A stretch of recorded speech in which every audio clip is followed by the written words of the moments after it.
हमें तो लगता है कि सामूहिक रूप से आप सबको कुछ हो गया। हम एक राजा हैं। युद्ध के समय हम अपना तुर्क छोड़कर कैसे जा सकते हैं? बताइए हमें।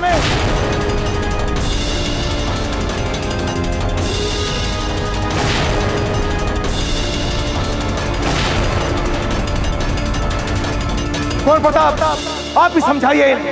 हमारी बात तो ये समझ नहीं रहे। आपका सम्मान करते हैं ना, ये समझाइए।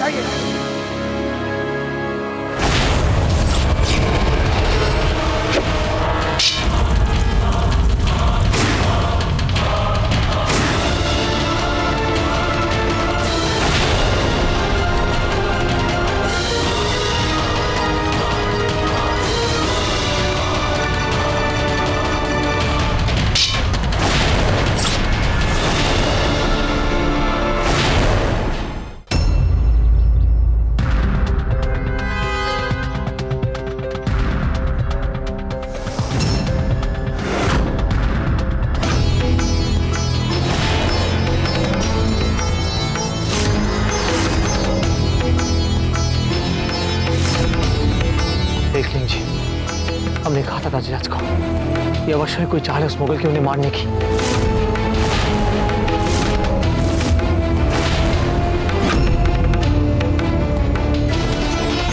कुंवर प्रताप, जरा हमें दीजिए।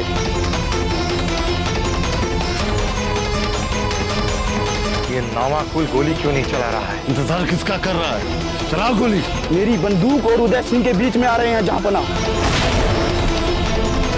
हम छोड़ेंगे नहीं उस मुगल को, नहीं छोड़ेंगे।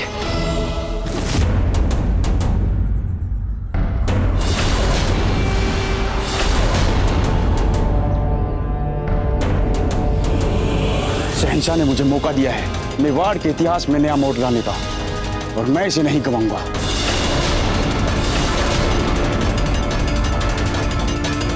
एक क्षण कुंवर प्रताप। वायु का वेग उसी दिशा में बहुत तेज है। एक ही मौका है, चूकना मत। 8 साल में नहीं चूका तो अब कैसे चूकेगा?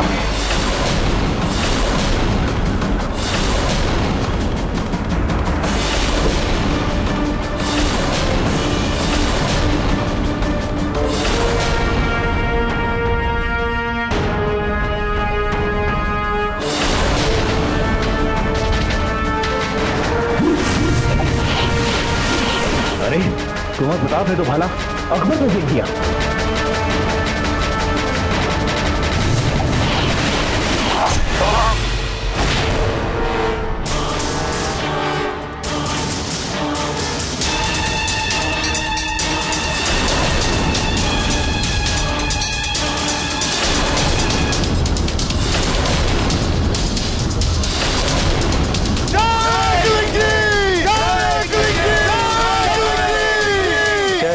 जी ये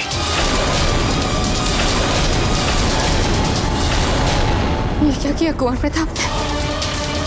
सैनिक पे भाला क्यों चलाया? क्या वे जानते नहीं है कि उनके दाजीराज के प्राण संकट में आ सकते हैं? कर ली ना दादा भाई ने अपनी मनमानी, मरवाएंगे हम सबको ये। अरे अकबर को भाला मार रहे, अकबर को। हमें तो अपने साथ साथ अब दाजीराज के भी प्राण संकट में दिखाई दे रहे हैं। आप चुप रहिए कुंवर चकमा।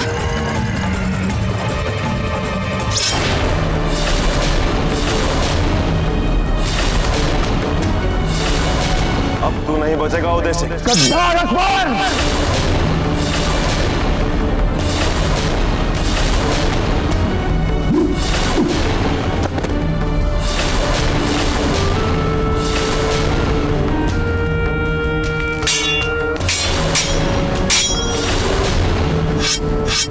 हम जा रहे हैं उन्हें बचाने।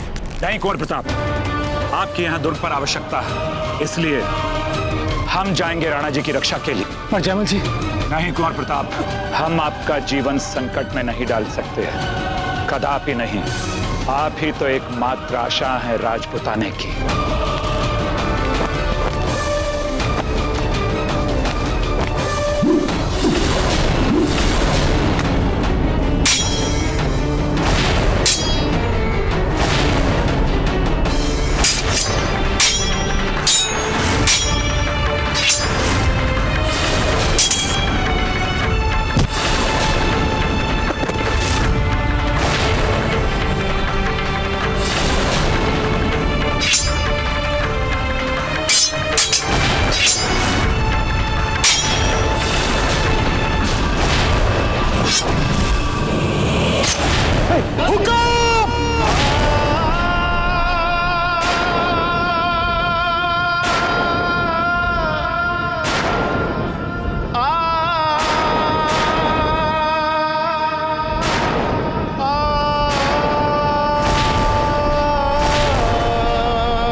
तुम चालाक और विश्वासघाती हो।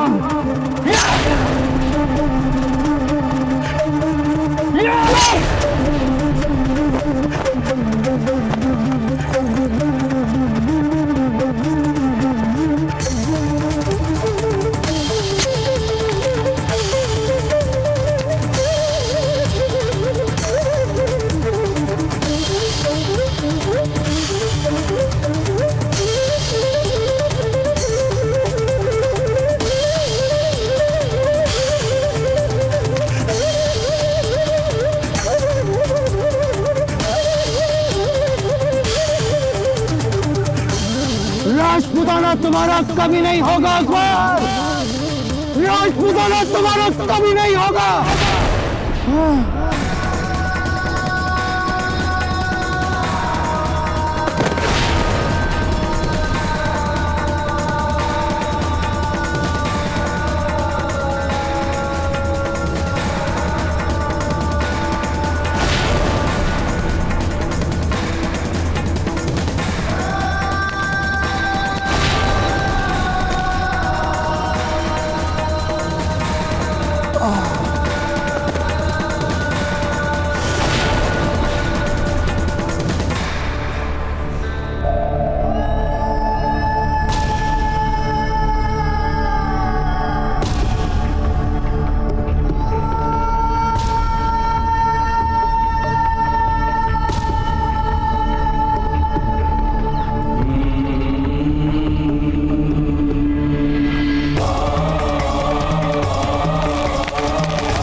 राजपूतों की सेना आ रही है, हमें शहंशाह को आगाह करना होगा। चलो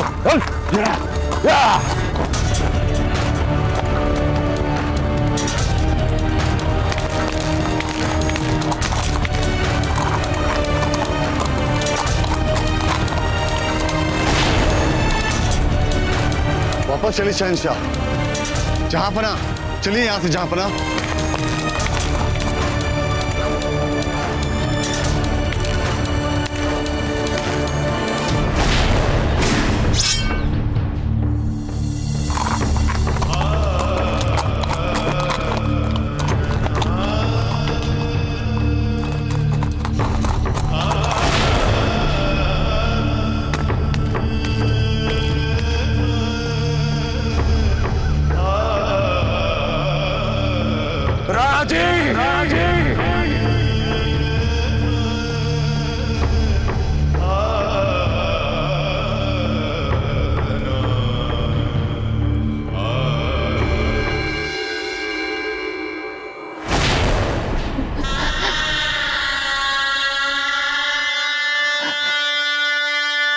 क्यों मारा सिपाही को कुंवर प्रताप ने?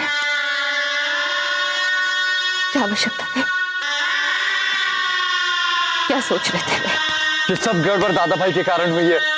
अनाथ बना के रख दिया हमें। अब आता होगा अकबर इस तुर्क को खंडर बनाने के लिए, और इस सब को उत्तरदायी केवल दादा भाई है, केवल दादा भाई। बाबूजी राज प्रताप ने कुछ गलत नहीं किया है महारानी साहब। अबे तो महारानी साहब वो हमारे बाबूजी राज प्रताप ही थे जिन्होंने उस निशांची को मारा था जो हमारे राणा जी को मारना चाहता था।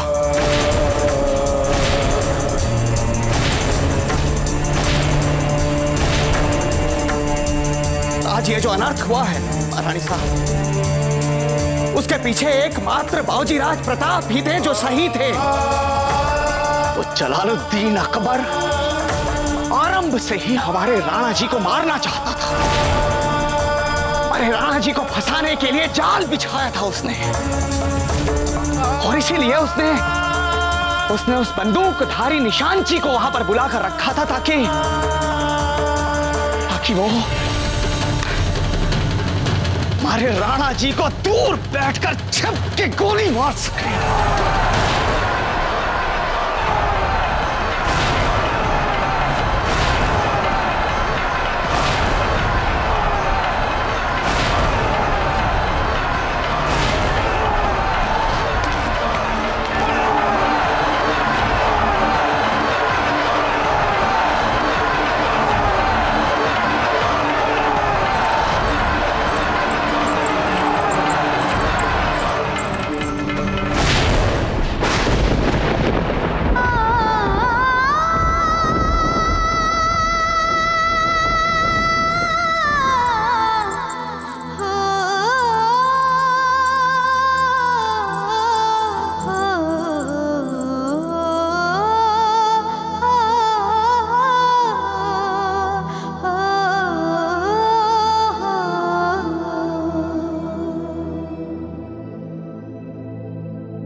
तो आप क्या चाहती हैं, हमें क्या करना चाहिए धीर भाई जी? हम अच्छी तरह से जानते हैं कि अकबर बहुत ही चालाक और मक्कार है।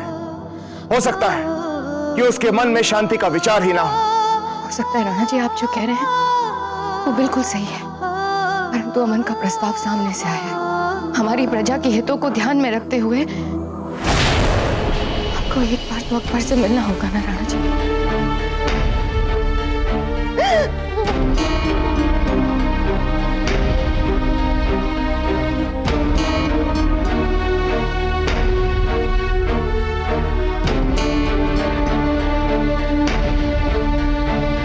हमें क्षमा कर दीजिए राणा जी। कुंवर प्रताप ने रोका था हमें। हमने जबरन आपको अकबर के पास।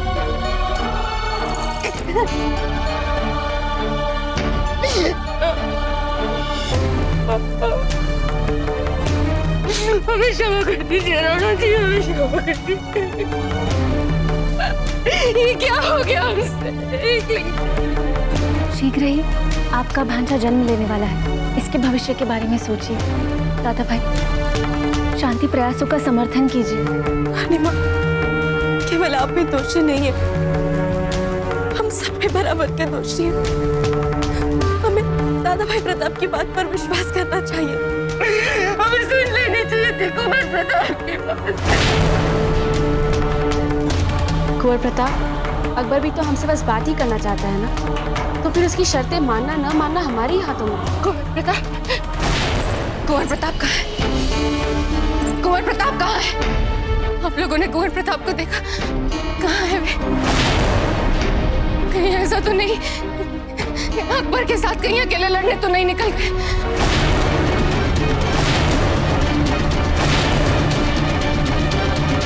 शहंशाह जलालुद्दीन, शहंशाह जलालुद्दीन, शहंशाह जलालुद्दीन।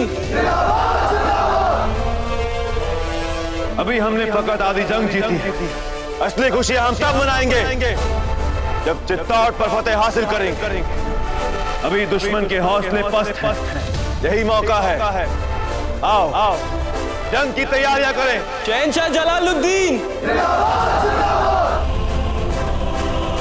आज चित्तौड़ पर फतेह हासिल कर आप लोग तारीख के पन्नों पर मुगल सल्तनत का नाम दुनिया की सबसे बड़ी सल्तनत में दर्ज करने वाले हो। चित्तौड़ को अपने कदमों तले रौंद कर हम अपना गुलाम बनाएं।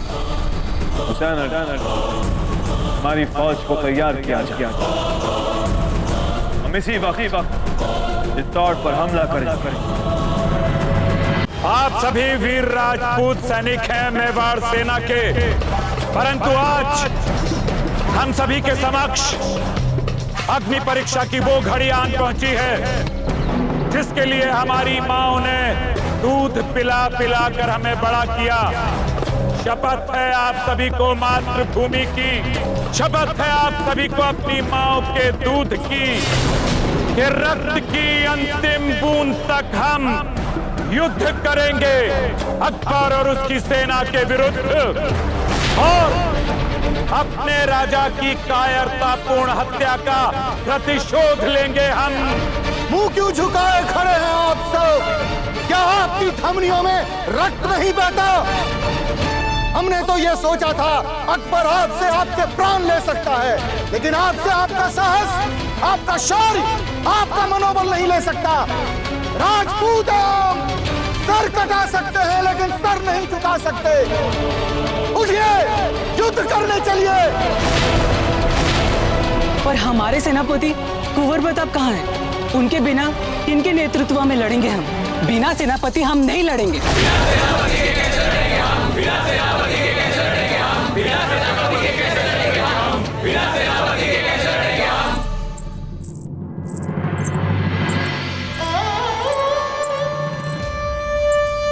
महारानी जी, पानी पी लीजिए, आपका ठीक होना बहुत ही आवश्यक है। रानी माँ, दादा भाई प्रताप कहीं नहीं मिल रहे। सब कुछ समाप्त हो जाएगा। एक तो पहले ही अकबर ने दाजीराज को मार दिया है, और अब आताओं को हम सब पे आक्रमण करने के लिए। और देखिए इसी समय दादा भाई दुर्ग में नहीं है। ऊपर से हमारी सारी सेना का मनोबल भी टूट चुका है, जिसे देखो उस अकबर के नाम से थर थर कांप रहा है। मारे जाएंगे, हम कह रहे हैं, सब मारे जाएंगे। मार देगा वो सबको, दादा भाई, सबको मार डालेगा। दादा भाई ठीक से बताइए ना, कहाँ है दादा भाई प्रताप? कोई नहीं बचेगा, सब मारे जाएंगे, सब समाप्त हो जाएगा, सब समाप्त हो जाएगा। बाजीराज प्रताप न जाने कहाँ चले गए। शत्रु हमारे द्वार पे खड़ा है हम पे आक्रमण करने के लिए, और ऐसी घड़ी में बाजीराज का कुछ अता पता नहीं। हम यहाँ हैं रावत जी।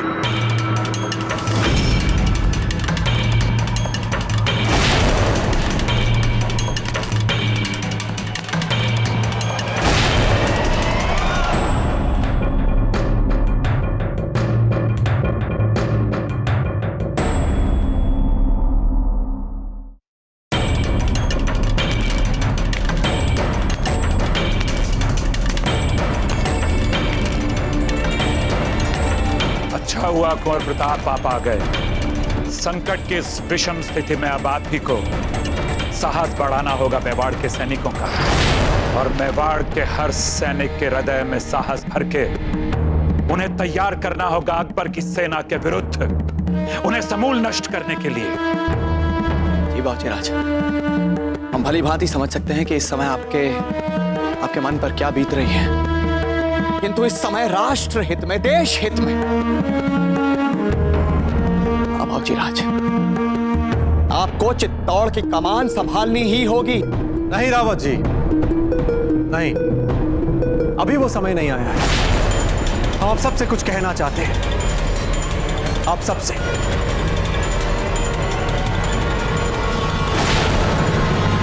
हमने मार दिया नारायण जी को। हमने कहा था हमसे जाने के लिए। कुंवर प्रताप कहाँ है? मिलने नहीं आए हमसे, क्रोधित है कुंवर प्रताप हमसे। बताइए उन्हें क्या लगता है? हमने कहा था राणा जी से, इसलिए राणा जी मर गए ना। आपको जवाब क्यों नहीं दे रहे? कुंवर प्रताप कहाँ है? छोटी ना, स्वयं को संभालिए कि आ जाएंगे।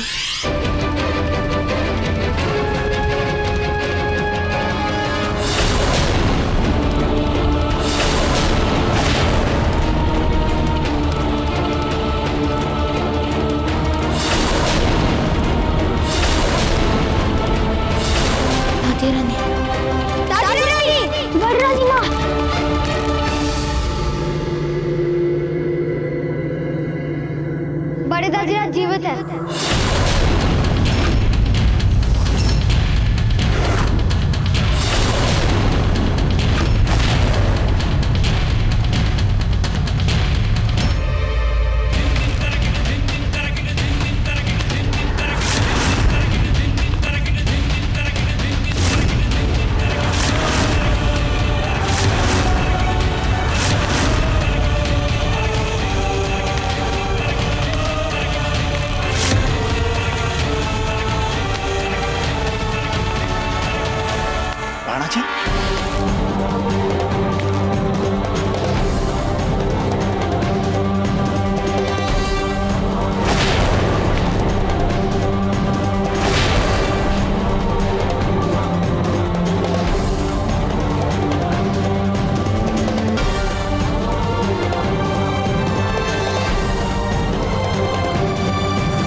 वीर सैनिक, मेवाड़ आपके इस बलिदान को कभी नहीं भूलेगा।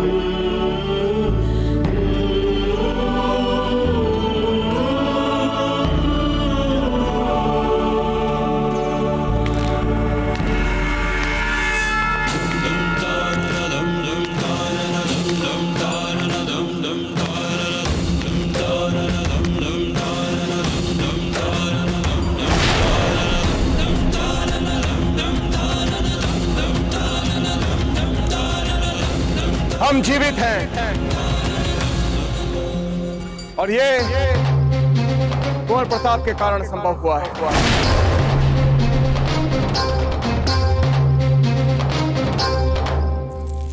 आप क्या कह रहे हैं अमर? हमने खुद अपने आंखों से देखा है बड़े दादीराज को दरबार में।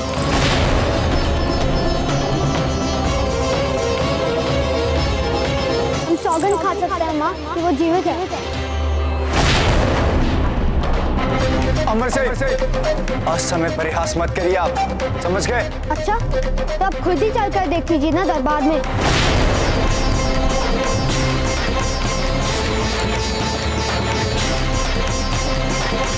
कल रात कुंवर प्रताप हमारे कक्ष में हमसे मिलने आए और इन्होंने हमसे कहा कि ताजीराज, हम हाथ जोड़कर विनती करते हैं आपसे, मत जाइए उस शांति वार्ता के लिए।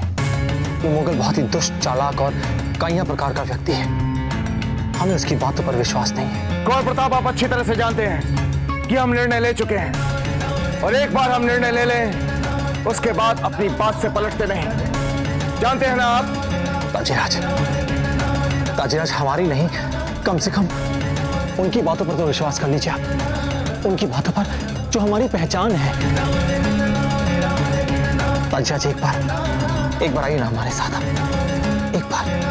किसकी बात कर रहे हैं आप? एक बार हमारी बात मान लीजिए आप, उनकी बातें, एक बार उनकी बातें सुन लीजिए आप, फिर आपको जो करना हो आप अपना निर्णय लीजिएगा। चलिए, आइए ताजीराज, आइए। क्या हम जान सकते हैं कुंवर प्रताप कि आप हमें आप पुरखों के कक्ष में क्यों लेकर आए? ताजीराज, केवल हम ही नहीं, ये सब भी चाहते हैं कि आप उस मुगल से मिलने नहीं जाएं। ताजीराज, हम जब भी स्वयं को असमंजस वाली स्थिति में पाते हैं तो इसी कक्ष में आते हैं और फिर हम शांत चित्त होकर ध्यान लगाते हैं और फिर ये सब हमारे पूर्वज ये हमसे बातें करते हैं, ये हमसे कहते हैं कि हमारे लिए उचित क्या है और क्या नहीं। ताजीराज, हमें पूर्ण विश्वास है कि आपको भी हमारे पुरखों के स्वर सुनाई देते हैं। कृपया एक बार अपनी आंखें बंद कर लें, फिर आप स्वयं जान जाएंगे कि ये सब आपसे क्या कहना चाहते हैं। ये आपसे कहना चाहते हैं कि आप मत जाइए उस मुगल से मिलने अकेले।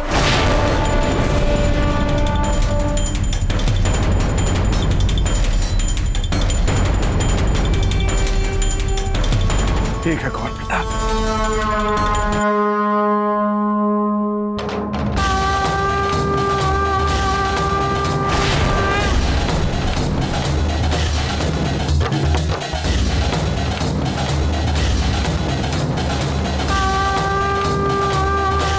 मत जा उदय सिंह, मत विश्वास कर मुगलों का, वो तुझे मार देंगे।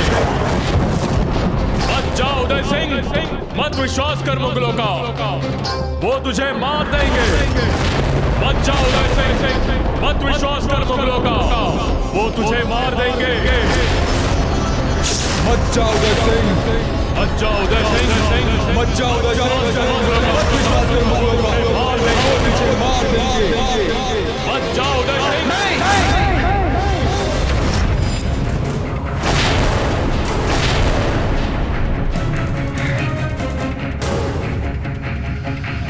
ऐसा नहीं हो सकता। राणा उदय सिंह अपने पूर्वजों की बात न माने। ऐसा कदापि नहीं हो सकता।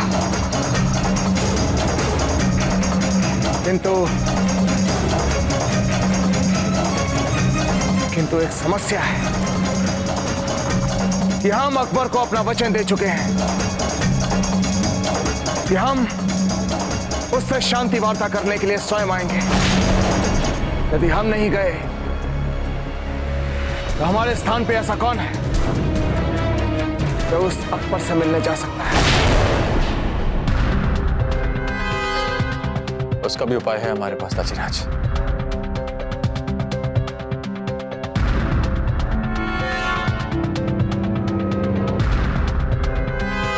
खमागड़ी हुकुम।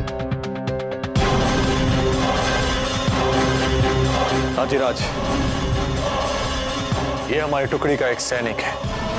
इसकी विशेषता यह है कि ये आपके समान दिखता है और इसलिए टुकड़ी में प्रसिद्ध है। बस यदि हम इसकी मूछें थोड़ी हल्की करा दें और इसके इस घाव को छिपा दें तो ये ठीक आपके समान ही दिखेगा।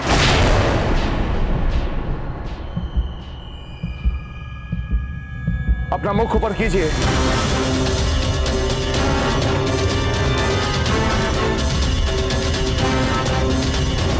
क्या आप हमारे स्थान पर अकबर से मिलने जाएंगे? हुकुम, मातृभूमि के लिए हम कुछ भी कर लेंगे। सोच लीजिए, अगर आप गए तो ऐसा भी हो सकता है कि पुनः फिर जीवित लौटकर वापस नहीं आए। हम मेवाड़ नरेश के लिए हंसते हंसते अपने प्राण भी न्यौछावर कर सकते हैं। बस आप आदेश दीजिए। ठीक है, तो फिर ये तय रहा कि हमारे स्थान पर आप अकबर से मिलने जाएंगे। सब कुछ जानते बूझते भी हम शांति की धूमिल संभावना को भी हाथ से निकलने नहीं देना चाहते। किंतु एक बात का ध्यान रहे कि इस बात की भनक कि अकबर से मिलने हम नहीं, हमारे जैसा स्वरूप जा रहा है, इस दुर्ग में किसी को नहीं होनी चाहिए। यदि दुर्ग में इस बात का किसी को भी पता चला तो यह बात दुर्ग से बाहर भी जा सकती है, जो हम कदापि नहीं चाहते। समझे आप? हुकुम। ठीक है, आप जाइए और तैयार हो जाइए। अकबर के संभावित कायरतापूर्ण षड्यंत्र से हमें बचाने के लिए हमारे वीर सैनिक ने न केवल हमें बचाने के लिए अपने प्राणों का बलिदान दिया, बल्कि संपूर्ण मेवाड़ के लिए अपने प्राण न्यौछावर कर दिए।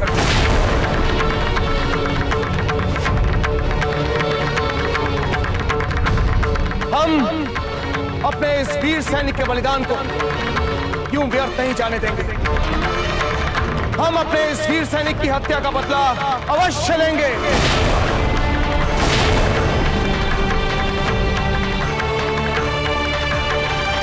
बाबूजीराज, हम तो कहेंगे कि जिस प्रकार आपने दुर्ग की प्राचीर से उस कायर बंदूकची को अपने भाले से मार गिराया था, ठीक उसी समय आपको उस जलालुद्दीन अकबर को भी मार देना चाहिए था। नहीं रावत जी,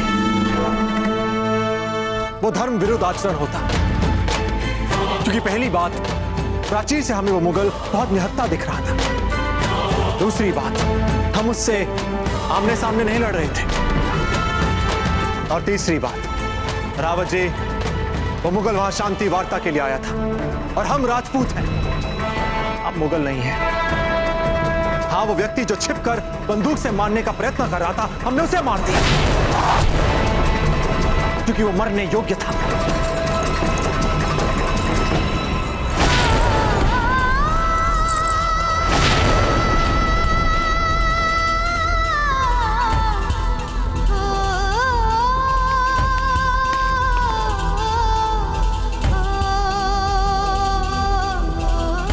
हमारा आप सबसे विनम्र निवेदन है कि हमें अपने लिए कुछ समय चाहिए।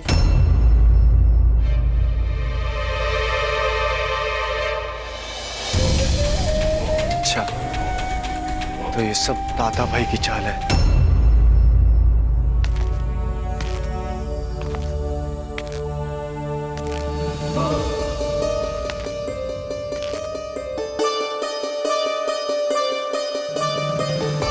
वीर भाई जी,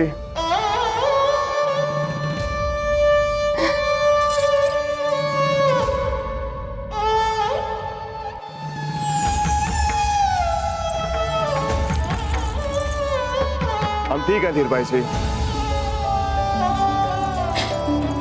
फिर कभी हमारे साथ ऐसा छल मत करना राणा जी। धीर भाई जी, हमारा नहीं, कुंवर प्रताप का विचार था। कैसे धन्यवाद करें कुंवर प्रताप का, कैसे उनका ये ऋण चुका पाएंगे राणा जी। बड़े दादीराज,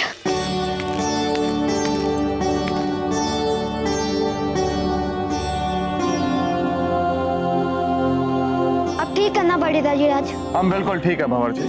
आपको पता है हमें कितना बुरा लग रहा था आपके बिना। अब जब भी आपका मन करे हमें डांट दीजिए, पर हमें छोड़कर कभी ना जाए।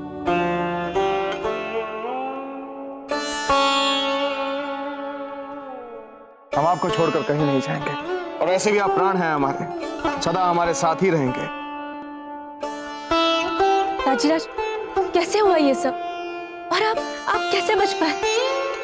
बस इतना समझ लीजिए कि आपके दादा भाई कुंवर प्रताप ने बचा लिया हमें।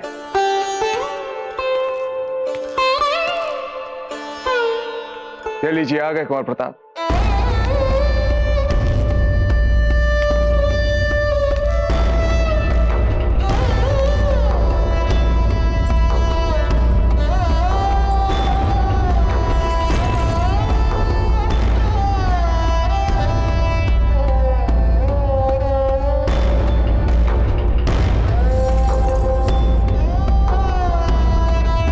आपका धन्यवाद करते हैं कुंवर प्रताप।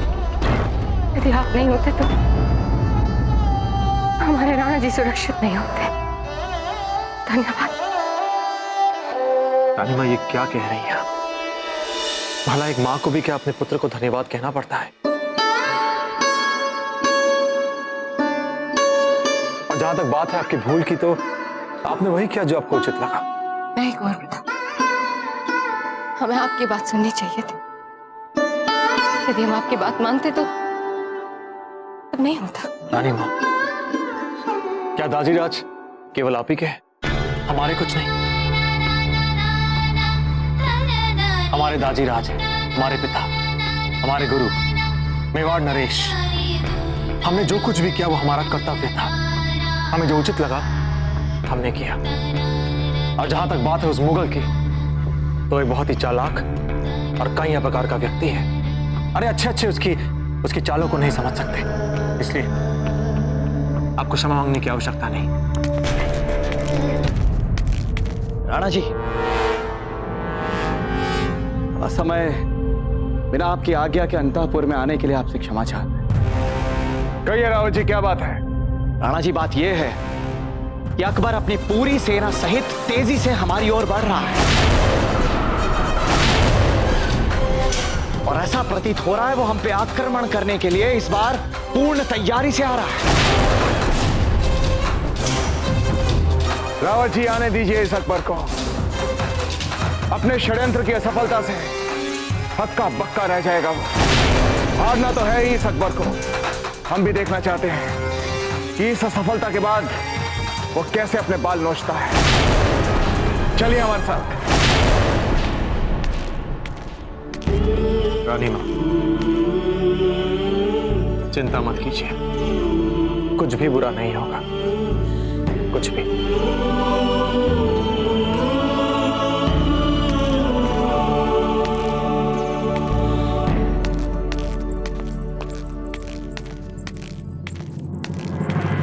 सुनिए,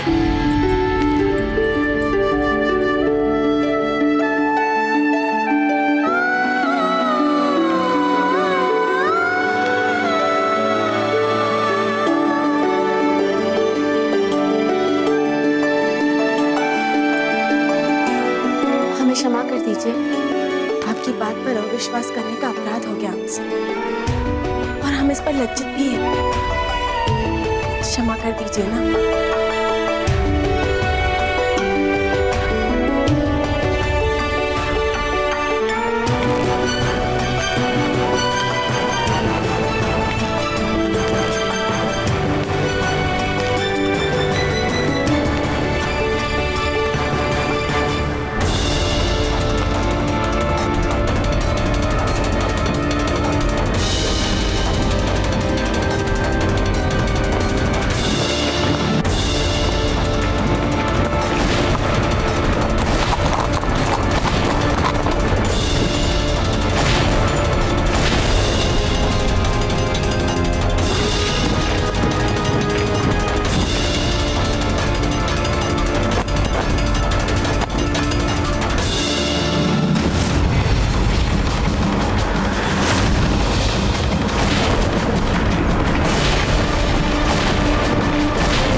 तूने हमारी मातृभूमि पे पांव रख के बहुत बड़ी भूल की है मुगल। अगर सच्चा योद्धा है तो फिर आओ इधर, सामना करो हमारा।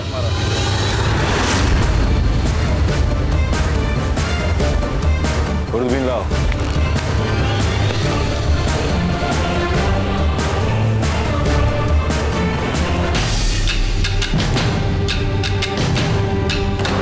लाइए ताजीराज, हम भी तो देखें इस मुगल को।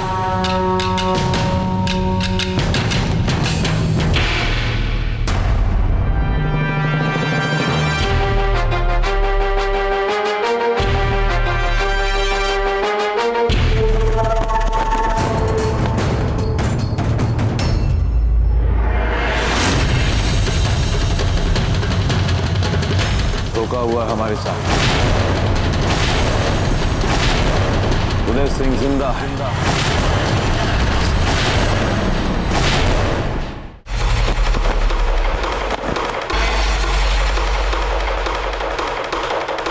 प्रताप, हम जानते हैं तुम्हारी वजह से हुआ ये सब। आज से हमारी दुश्मनी तुम्हारे लिए और गहरी हो गई।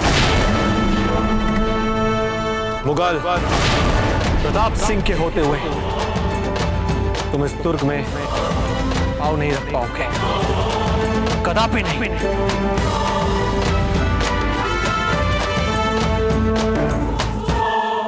हम वापस लौट रहे हैं। छावनी में लौटने के लिए फौज वापस मुड़ेगी।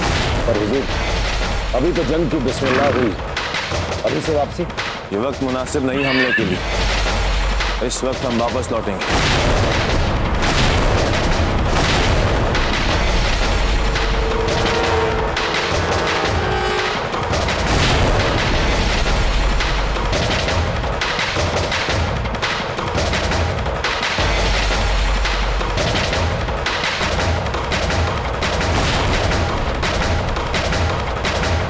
जानते हो ना कि हमने आलम खान के साथ क्या किया था। फौज वापस लौटेगी, हमारे हुक्म की तामील हो। क्या हमारी फौज हुक्म दिली कर रही है सरेआम हमसे? फौज वापस मुड़ेगी छावनी की तरफ।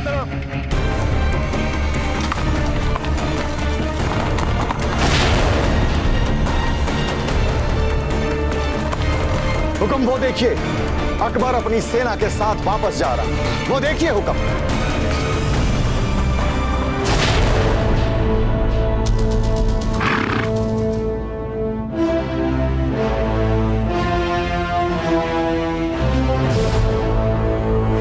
जय जय जय जय जिसकी जयकार, प्रताप है एक लिंग का महल। जय अकबर जी, जय जय अकबर जी।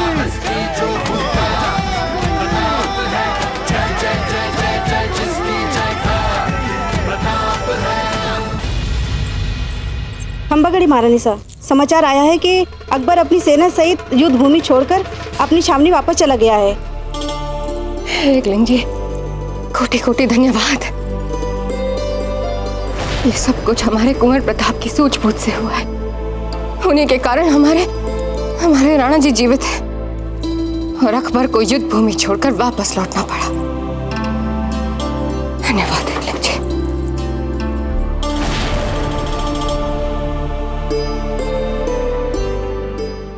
हमें आप पर गर्व है कुंवर प्रताप।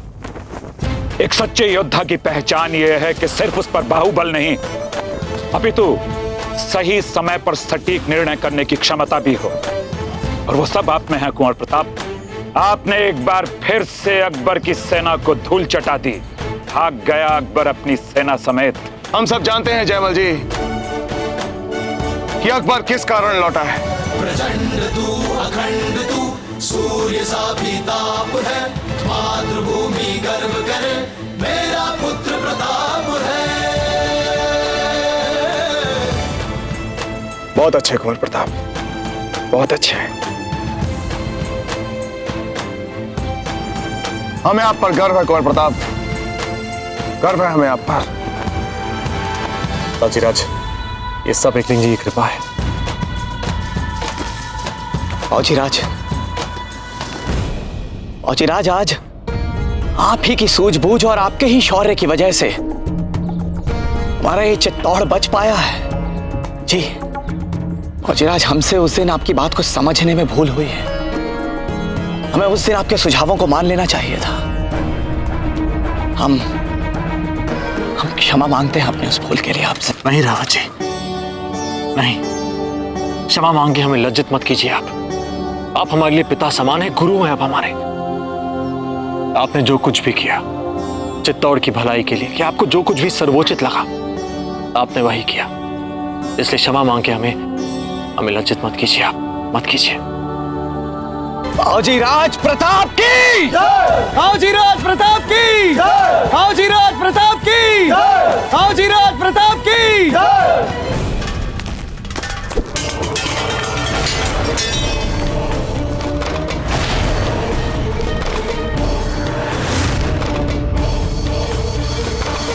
मुझे लगता है शहनशाह अपने गुस्से का रुख दुश्मन जानिब नहीं मोड़ पा रहे हैं, इसलिए वो अपना गुस्सा बेजान चीजों पर निकाल रहे हैं।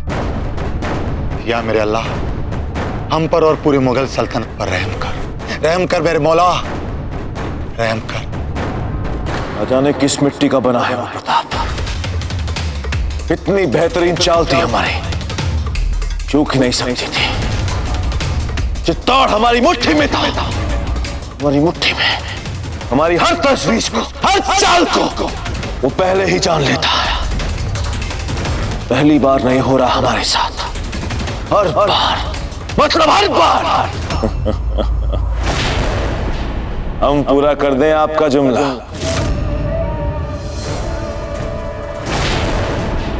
तो जुमला यूं पूरा होता है कि हर बार की तरह इस बार भी प्रताप ने बाजी मार ली। तुम्हारी चाल पढ़ ली, तुम्हारी हर तजवीज को सही सही परख। अपनी शिकस्त का गुस्सा हम पर क्यों निकाल रहे हैं जापना? सीधी सी बात है, ये आपकी हार हुई है। कितनी बार हारोगे जलालुद्दीन मोहम्मद अकबर? 2 बार हमला करने के लिए गए और दोनों बार बिना कुछ किए वापस लौटा। चित्तौड़ पर हमले की तुम्हारी हर कोशिश हमारी नजर में तुम्हें नाकामयाब साबित कर रही है। नाकामयाब हो गए, नाकामयाब। तुम हार गए अकबर, तुम हार गए अकबर, तुम नाकामयाब हो गए, तुम हार गए अकबर, तुम शहंशाह बनने के लायक ही नहीं। तुम हार गए अकबर, तुम नाकामयाब शहंशाह बनने के लायक, हार गए अकबर, तुम हार गए। खामोश। क्या हुआ? जो हम नाकामयाब हो गए, फिर हमला करेंगे। अगर हम फिर नाकामयाब हुए तो हम फिर हमला करेंगे। आज से 400 साल पहले जब गौर के सुल्तान मोहम्मद गौरी पृथ्वीराज चौहान से हारा था, तो वो भी इसी तरह मायूस होकर बैठ गया था।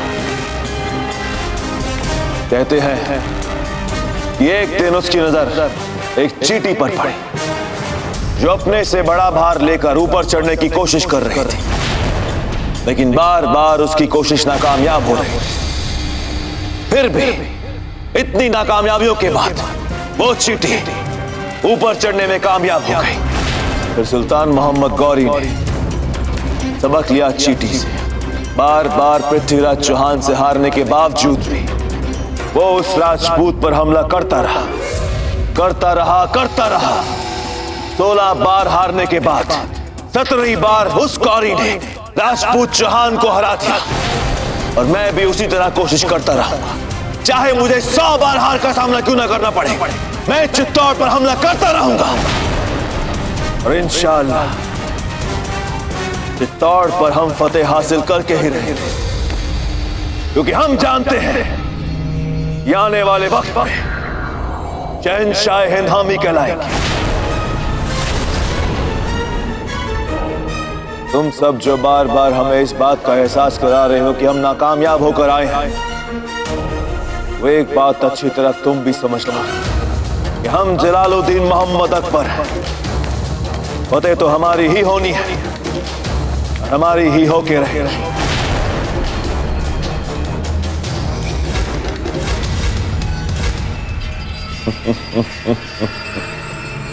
शहंशाह का इकबाल बुलंद हो। 4000 सिपाहियों की फौजी कुमुक जंग में हमारे साथ शामिल होने के लिए आई। ये कुमुक जौनपुर से आई है। सारी कायनात इस जंग में हमारी फतेह के लिए कोशिश पे कोशिश किए जा रही है। दिन ब दिन हमारी फौज, हमारी ताकत, हमारी तादाद बढ़ती जा रही है और इस बढ़ती हुई फौज की मदद से हम चित्तौड़ के किले के दरवाजों पर घेराबंदी और बढ़ा सकते हैं। जाओ और जाकर किले की घेराबंदी शुरू कर दो। आज हम उन्हें मजबूर कर देंगे किले के एक और दरवाजे को बंद करने के लिए। फिर आहिस्ता आहिस्ता किले के सारे दरवाजे बंद करने के लिए मजबूर कर देंगे।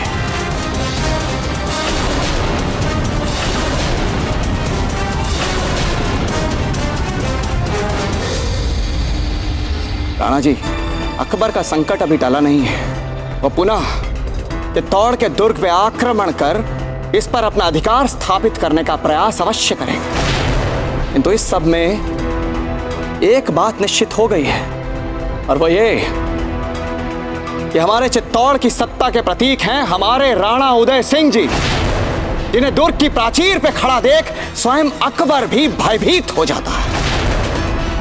राणा जी, जैसे ही हमारे दुर्ग में यह समाचार आया कि मेवाड़ नरेश वीर गति को प्राप्त हो गए हैं, तो राणा जी हमारे सभी सैनिक सकते में आ गए। हमारी समूची सेना का मनोबल गिर गया और चारों ओर दुख का बादल छा गया था राणा जी। और इसीलिए ये आवश्यक है कि हम किसी भी मूल्य पर मेवाड़ नरेश राणा उदय सिंह जी के जीवन की रक्षा करें। रावत जी, अपने दुर्ग की अभेद प्राचीरों के पीछे हम सुरक्षित हैं और वैसे भी आपको हमारी रक्षा करने की कोई आवश्यकता नहीं है। हम आपकी रक्षा करेंगे। हम राजा हैं मेवाड़ के। आप सबकी रक्षा करना हमारा उत्तरदायित्व है। निसंदेह राणा जी, आपका कहना उचित है कि राजा होने के नाते हम सबकी सुरक्षा करने का उत्तरदायित्व आप ही का है। तो राणा जी, हम सबकी सुरक्षा आप तभी कर पाएंगे जब आप स्वयं सुरक्षित रहेंगे, स्वयं जीवित रहेंगे। आप कहना क्या चाहते हैं रावत जी? हम हैं ना, जीवित, स्वस्थ, निडर, सुरक्षित। और फिर समस्या क्या है? पर कब तक राणा जी, कब तक? हमें खेद है कि इस प्रश्न का उत्तर हम में से इस समय कोई नहीं दे पाएगा। राणा जी, अटल सत्य है कि वो क्रूर जलालुद्दीन अकबर आपको मारने का प्रयास अवश्य करेगा। राणा जी, ईश्वर ना करे यदि आपको कुछ हो गया जो लगभग हो चुका था। राणा जी, यदि वो हो जाता तो इस समय इस मेवाड़ के राज सिंहासन पर आपके स्थान पर वो अकबर बैठा होता। राणा जी,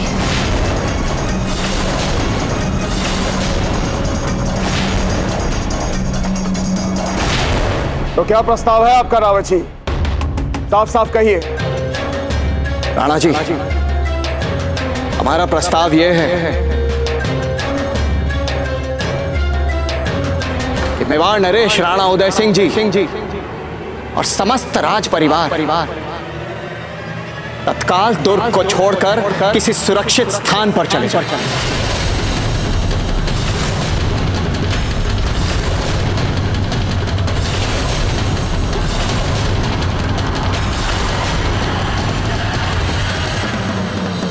रावत जी,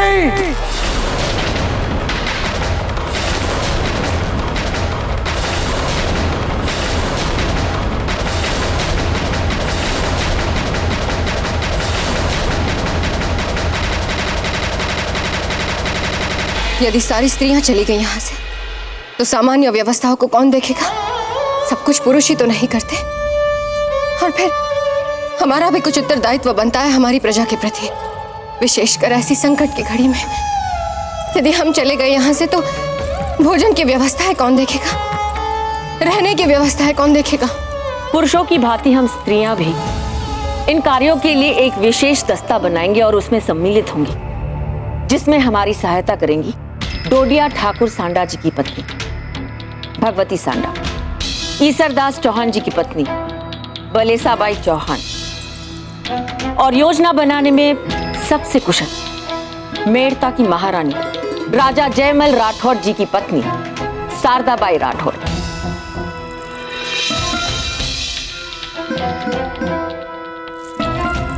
महारानी साहब, हम प्रजा का ध्यान रखने में कोई भी कसर नहीं छोड़ेंगे और जब तक ये मुगल यहाँ से चले नहीं जाते ये उत्तरदायित्व हम निभाएंगे।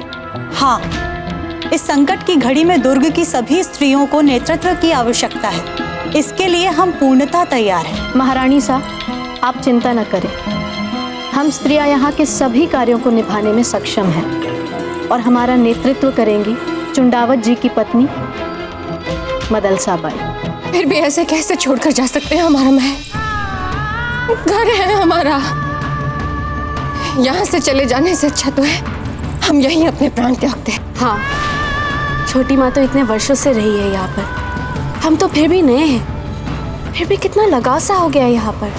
तो फिर इतनी सहजता से ये सारी स्मृतियों को भुलाकर कैसे जा सकते हैं हम समझ सकते हैं कि आप लोगों के मन में क्या क्या चल रहा है। अगर हम आपके स्थान में होते तो हमें भी शायद इतना ही कठिन लगता, पर किया ही क्या जा सकता है। असामान्य परिस्थितियों का सामना करने के लिए असामान्य उपाय करना ही पड़ता है और सदा के लिए थोड़ी ही जाना है आपको। कुछ दिनों की ही तो बात है और कुछ ही दिनों में जब युद्ध समाप्त हो जाएगा तब आप फिर से लौट आइएगा। महत्वपूर्ण बात यह है कि अगर आप सुरक्षित रहेंगे तो राणा जी और कुंवर प्रताप का मन विचलित नहीं होगा। वे और अच्छे से इस अप्रत्याशित संकट का सामना कर पाएंगे। इसलिए महारानी जी, आप निश्चिंत होकर महल की सारी व्यवस्थाओं का भार हम पर छोड़ दें। परंतु महारानी साहब, अब यहाँ पर जो भी होगा वो राज आज्ञा के अनुसार ही होगा। आप बिल्कुल चिंता न करें। हमारा धर्म भी यही कहता है कि जहाँ पति जाए वही उनकी पत्नी भी जाना चाहिए। महारानी साहब, आप राणा जी को ऐसे संकट में अकेला नहीं छोड़ सकते। महारानी साहब, अगर हमें यहाँ जौहर भी करना पड़े ना तो हम हंसते हंसते करेंगे, लेकिन राज परिवार के आन बान और शान के साथ कभी खिलवाड़ नहीं होने देंगे। हम एकलिंग जी से यही प्रार्थना करेंगे कि मेवाड़ के राज परिवार को कुशल मंगल और सुख प्रदान करें। अब तो आप सबको जाना ही पड़ेगा। आपका इतना दुस्साहस रावत जी, आप हमको और हमारे राज परिवार को युद्ध के समय ये दुर्ग छोड़ने के लिए कह रहे हैं। ये तो आप हैं जो ये बात कहती है। यदि यही बात किसी और ने कही होती तो उसका सर अब तक घर से अलग कर चुके होते हम। राणा जी, शायद आप ये भूल रहे हैं कि हम भी राजपूत हैं और निर्भीकता हमारी भी सहज प्रवृत्ति है। और मेवाड़ की सुरक्षा को लेकर रक्त जिस प्रकार आपकी धमनियों में उबलता है, ठीक उसी प्रकार रक्त हमारी शिराओं में भी उबलता है। राणा, फिर भी आप हमसे ये बात कह रहे हैं कि हम अपने परिवार सहित ये दुर्ग छोड़कर चले जाएं। अपने पुरखों से क्या कहेंगे हम? कैसे आग मिलाएंगे उनसे हम? कभी सोचा है? राणा जी, युद्ध में पराजित होने के पश्चात भला अपने उन्हीं पुरखों से आके मिला पाएंगे आप? और पराजय भी कैसी राणा जी, कैसी पराजय? अपने अनुभवी दरबारियों, अपने सलाहकारों की सलाह ना मानने से मिली हुई पराजय। अनुभवी दरबारियों की राय? रावत जी, ये विचित्र विचार हमारे दरबारियों के हो ही नहीं सकते। ये विचार आपके निजी विचार हैं। इसे हम क्या, कोई भी नहीं मानेगा।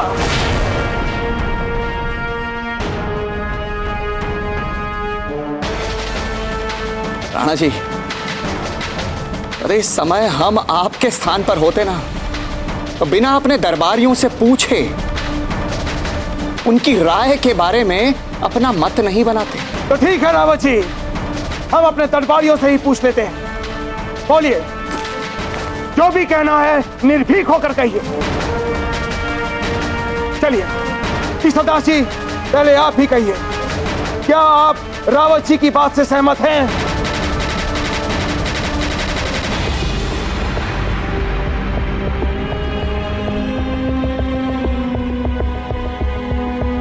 राणा जी, हमने अपनी आंखों से पूरी सेना का मनोबल गिरते देखा है।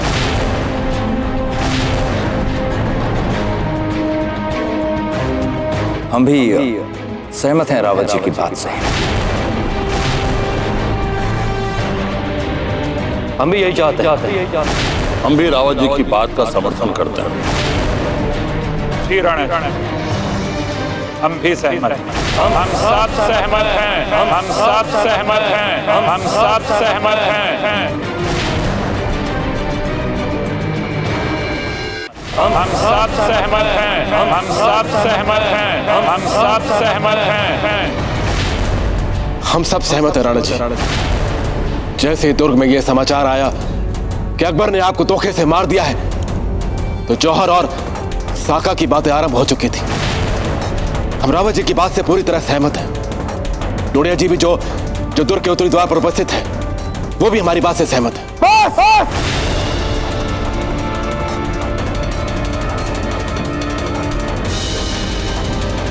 शांत हो जाइए आप सब। हमें तो अपने कानों पर विश्वास नहीं हो रहा। ऐसा लग रहा है जैसे कोई भयानक सपना देख रहे हो।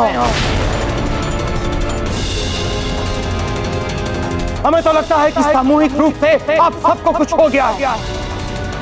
हम एक राजा हैं। युद्ध के समय हम अपना दुर्ग छोड़कर कैसे जा सकते हैं? बताइए हमें।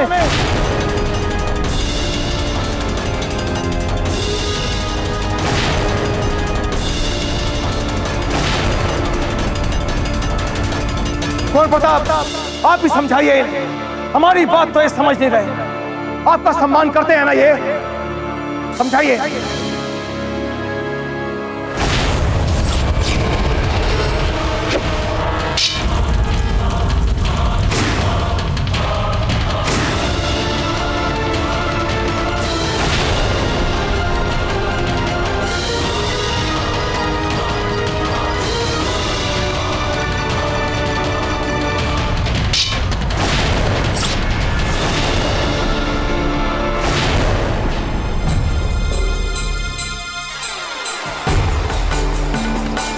बोलिए कुंवर प्रताप, हम प्रतीक्षा कर रहे हैं। कहिए इनसे कुछ।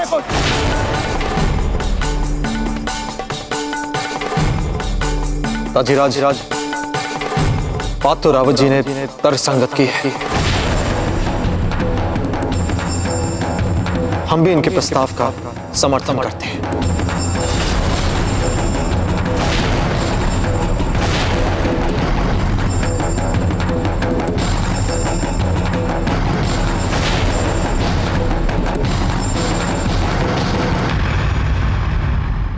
मेवाड़ के वीर महाराणा प्रताप के जीवन को करीब से जानने के लिए चैनल को सब्सक्राइब करें और बेल आइकॉन दबाना न भूलें।